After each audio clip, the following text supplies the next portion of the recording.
Welcome to This Explainer. Today, we're diving into what is just a totally hilarious and heartwarming mystery.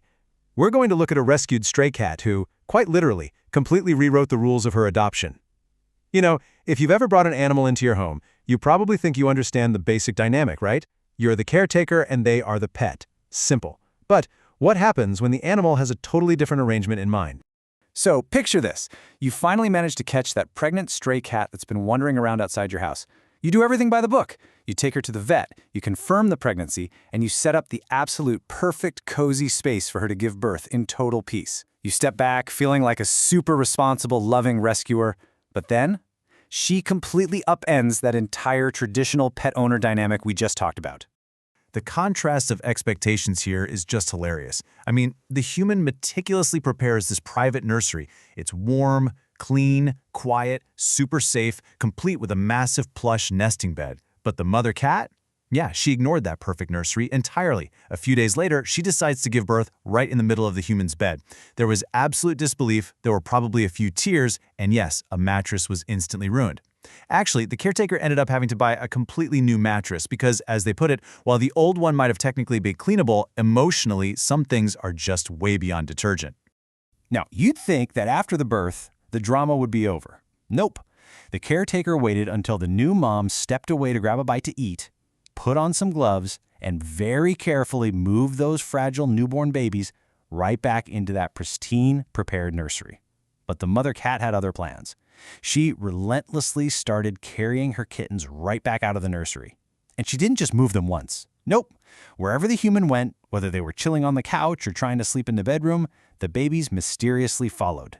So naturally, this relentless behavior sparked a massive wave of anxiety for the caretaker, and it ended up launching a full-blown internet investigation when the story was shared online. The caretaker was genuinely panicked, wondering, was the mother stressed out? Did she secretly hate the nursery space? Was there some hidden physical problem with the room? I mean, they had made a huge effort to create the exact kind of nesting space experts literally tell you cats want. But the internet sleuths quickly realized the room had every single physical feature of safety. It was just missing the one emotional feature the cat absolutely refused to give up. The internet commenters quickly jumped to a hilarious but actually surprisingly logical conclusion. They pointed out that the mother cat wasn't rejecting the room at all, she was recruiting the human. The jokes immediately started flying. One person brilliantly imagined the mother cat just dropping the kittens on the bed and saying, "Hey, can opener, I need a break, watch the Hellions." Others joked that the cat simply saw her human as a trusted, albeit slightly dumb and furless, babysitter and just wanted some well-deserved time off from motherhood. Now, what's really fascinating about all this is how that funny babysitter joke is actually totally backed up by behavioral science. The idea of a stray cat dropping off her kids isn't just us projecting human emotions onto animals, it directly mirrors how feral chats actually operate out in the wild. Free-living cats often raise their young in social groups, which we call colonies. In these colonies, familiar females literally share the space, split the nursing duties, and take turns supervising the kittens. When you see communal rearing in action, it's pretty amazing. Mothers will actively trade off feeding duties, share the supervision of the litters, and a mom might just leave her kittens with a sister or a trusted partner while she goes off to hunt, use the litter box, or honestly, just take a nap. So, from a strict biological perspective, this supposedly strange behavior makes perfect sense. This rescue cat was literally assigning her human a biological job. The human wasn't just a foster anymore. No, they had been formally appointed to the role of co-parent. Which brings us to Section 1, Romance versus Biological Instinct and Looking Past the Emotional Mythology. It's so incredibly easy for us to create this personal mythology around our pets, isn't it? But this really brilliantly illustrates the two sides of the debate. On an emotional level, it feels exactly like the cat formally appointed the human as a grandmother out of just pure feline love. Practically, though, the skeptics out there point out that intense postpartum hormones drive a lot of clinginess, and the human simply represents survival security. You know, a reliable source of food, shelter, and calm. So moving the kittens near the human might reflect a highly calculated need for survival rather than a conscious romantic declaration of love. But honestly, here's the crucial takeaway. Whether you think this behavior is driven by a massive influx of postpartum hormones or you think it's just pure, unadulterated affection, the common denominator doesn't change one bit. Think about it. A frightened animal absolutely does not move its highly vulnerable newborns towards something it considers dangerous. To carry fragile newborns right up to a human requires an absolute massive amount of trust. In her mind, the safest place in the whole world was wherever that human happened to be. And that leads us right into Section 2, finding a safe compromise, specifically dealing with the danger of the restless sleeper. Because, look, despite how undeniably sweet this display of trust is, we definitely have to talk about the physical reality of the situation. Because this sleep conflict here was actually super serious. The mother was placing these tiny, helpless newborns directly on the bed, and sometimes she was even hiding them right behind the sleeping human. And the caretaker fully admitted that they were not a calm sleeper.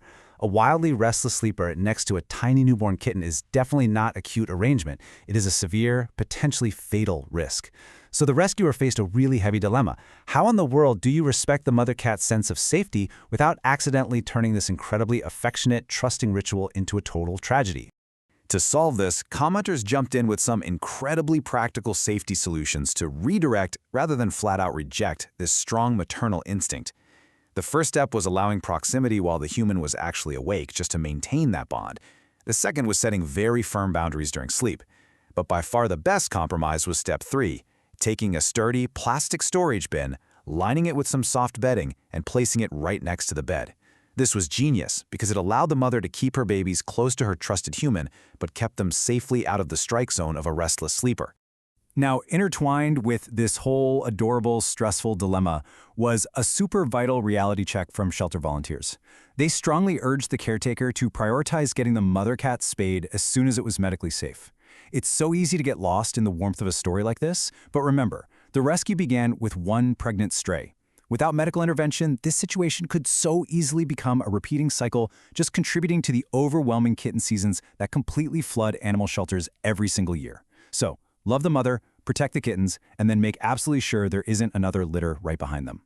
As we wrap up this explainer, I want to leave you with a final thought to chew on. A stray cat, unclaimed, difficult to catch, literally living rough outside, was brought indoors. And in just a matter of days, she completely rejected every plan made for her, ruined a mattress without a second thought, and stubbornly promoted her human from a temporary foster parent to a full-time babysitter. It's just an unforgettable story of trust, but it really leaves us questioning the true dynamics we share with the animals we invite into our homes. Seriously, if they can rewrite the rules this quickly and this thoroughly, who is really domesticating whom? Thanks so much for joining me to explore this incredible story.